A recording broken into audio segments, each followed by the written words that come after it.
fear of being either buried alive or running out of air. And for some people, certain diseases or cancers have a very real possibility and a very big fear of theirs.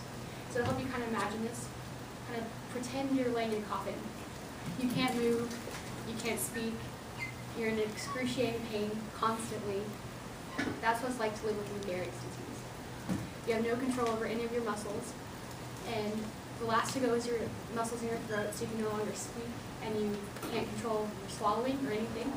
So the most likely way for you to die is choking on your own tongue or your own saliva.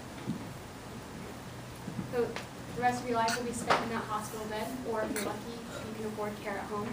And they'll do everything for you, from changing you and bathing you to feeding you and rolling you over so you don't get bed sores, because you can't do anything for yourself anymore and you can't speak to anyone. And you're thanking God every day that you can afford the medicine that makes your pain a little bit more bearable, and you can't imagine what it's like for those that can't afford it. You no longer want to suffer anymore. You don't want to live anymore, but the law says you have to. So one day this could be you, or a family member that you're very close to. I've done several hours of research for this project, as well as I worked in the medical field. I worked in the hospital since I was in high school, and I've seen patients beg their doctors to help end their suffering and their pain. All the doctor can do is prescribe a different med and apologize and walk away. But euthanasia, if it were legal, it can help those people that are suffering, and it can help them find peace, as well as their family members that they wouldn't normally otherwise have. So today we're going to talk to you about euthanasia, the problem, cause, and solution to this. So let's start with the problem. But first, what is it? According to Merriam-Webster Dictionary, euthanasia means the act or practice of killing or permitting the death of hopelessly sick or injured individuals as persons or domestic animals in a relatively famous way or reasons of mercy. So according to this definition, it is in fact not murder. It is the humane thing to do, and we definitely don't see it that way for our animals. We would take our cat or dog, if they're old and sick, we'll take them to the vet and they'll put them to sleep, and that's the humane thing to do. Vets recommend that because it's no longer worth living. They're in too much pain. So it's humane. So why would that be different for a human that has been suffering for years? Why force them to live through something that we wouldn't even force our animals to? But thousands of people are diagnosed with cancers and diseases every day. Some have no cures. Even more can't afford the treatments to prolong their life, such as with AIDS, or to help end their suffering, such as with Lou Gehrig's disease. And even that isn't 100% effective.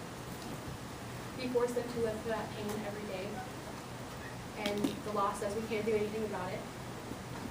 But why force them to live through that? Why can't doctors be allowed to help their patients as they have taken an oath to do so? That is now legal in 5 of our states, including Oregon, Washington, Vermont, and California, Montana. And I believe it should be legal in all 50 of them. But before we dismiss this, let's explore some of the reasons it is necessary.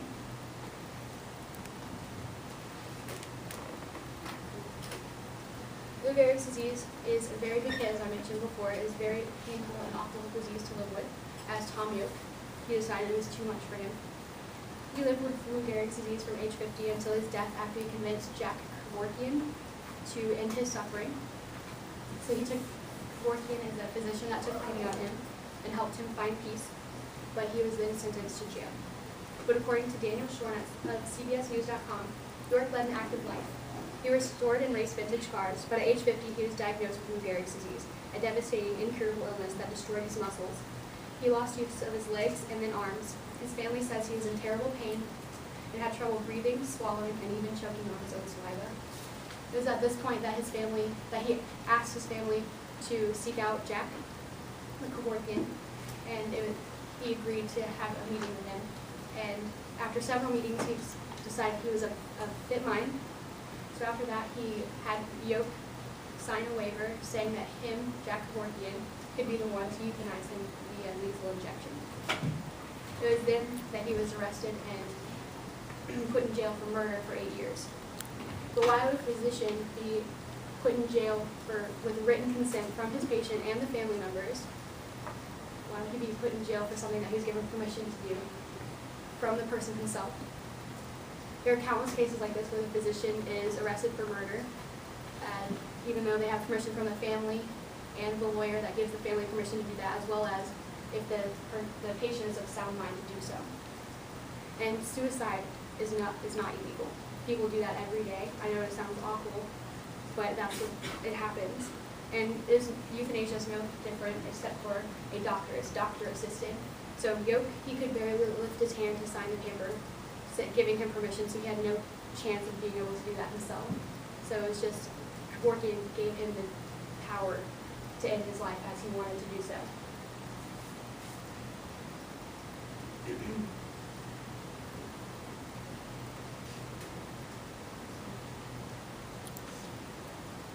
So the solution would be to simply, in a simple world, to make it legal. But even with its many supporters, it isn't that easy. According to statisticbrain.com, 54% of practitioners support euthanasia, as well as 86% of the public support it for the terminally ill, and that on life support. So even with all those people, it is still only legal in 5 more states. So all it needs is more votes and people to actively participate in the debate for its legalization. It's not something that is very prevalent in the normal public, is more so in the medical field, but it needs to be in the public because that's who it affects. It affects the public's families, and they can't do anything about it, or they too will be tried for murder. So all it needs is more support, because 5 more states are already legal, so all it needs is a little push, and it can be legal in all of them. This topic could go on forever, but with time constraint purposes, let's close. So in conclusion, it's a very controversial topic in the medical field, especially with what both sides are very well supported.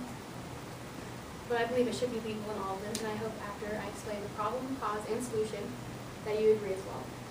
So I hope that you see that those suffering shouldn't be left to struggle on their own, and I hope you go out and think about what the law is forcing them to live through.